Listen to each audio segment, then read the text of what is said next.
BRS సభ ఏర్పాటు చేసుకుంటే బస్సులు ఇవ్వాలని చెప్పామన్నారు. సభకు అవసరమైన వెసులుబాట్లు కల్పించాలని అధికారులను ఆదేశించామని కూడా చెప్పారు. ప్రజాస్వామ్యంలో ప్రభుత్వంతో పాటు ప్రతిపక్షం బలంగా ఉండాలని, బీఆర్ఎస్ సభకు మేం సంపూర్ణంగా సహకరించింది నిజం కాదా అని ప్రశ్నించారు. ప్రభుత్వం తీసుకుంటున్న నిర్ణయంలో ఎక్కడా మంచి కనబడడం లేదా అని మండిపడ్డారు. ప్రభుత్వాన్ని భుజం తడుతూ వైఫల్యాలను ప్రశ్నించాలని, మా వైఫల్యాలపై ఎండగట్టాలి కానీ ప్రతిపక్ష నేత ఇంట్లో నుంచి బయటకు వెళ్లకుండా ప్రభుత్వ వస్తువులు అనుభవిస్తున్నారని దుయ్యబట్టారు. 16 నెలలుగా జీతభత్యాలు తీసుకొని ఫామ్ హౌస్ లోనే ఎందుకు ఉంటున్నారని ప్రశ్నించారు రేవంత్ రెడ్డి. పడుకొని మీరు ఏం సందేశాన్ని ఇవ్వదలుచుకున్నారు రాబోయే తరాలకని నేను అడుగుతున్నా.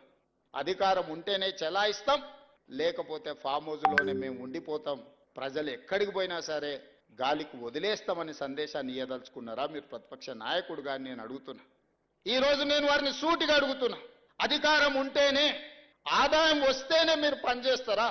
అడ్డగోలుగా కొల్లగొడితేనే మీ అధికారం ఉన్నట్లనా? మీకు ప్రజలు కష్టాలలో ఒకవేళ ఉంటే ప్రజల దగ్గరికి ఎందుకు వెళ్తలేరు? మా దగ్గరికి రాలే, అసెంబ్లీకి రాలేదు, మమ్మల్ని ప్రశ్నించడానికి, మా కళ్ళల్లో చూడడానికి నీకు ఏదైనా భయం ఉంటే మరి నిన్ను ప్రతిపక్ష హోదా ఇచ్చిన ప్రజల దగ్గరికి మీరు ఎందుకు వెళ్తలేరని నేను వారిని అడుగుతున్నా.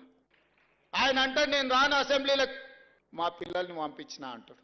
నేను ఆయన్ని అడుగుతున్నా, పిల్లల్ని పంపించడానికైతే మీరెందుకు ప్రతిపక్ష నాయకుడు ఉండాలి? మీరెందుకు పార్టీ అధ్యక్షుడు ఉండాలి?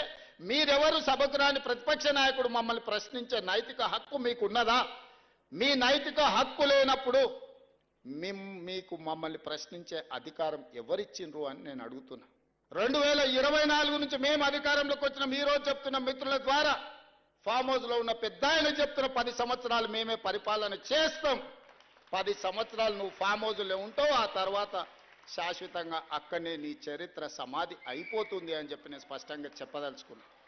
140 సంవత్సరాల చరిత్ర కలిగిన కాంగ్రెస్ పార్టీకి మేము ప్రాతినిధ్యం వహిస్తే 25 సంవత్సరాలు చరిత్ర కలిగిన మీ పార్టీకి మీరు ప్రాతినిధ్యం వహిస్తున్నారు. మాకేం అభ్యంతరం లేదు. మీరు విజయోత్సవం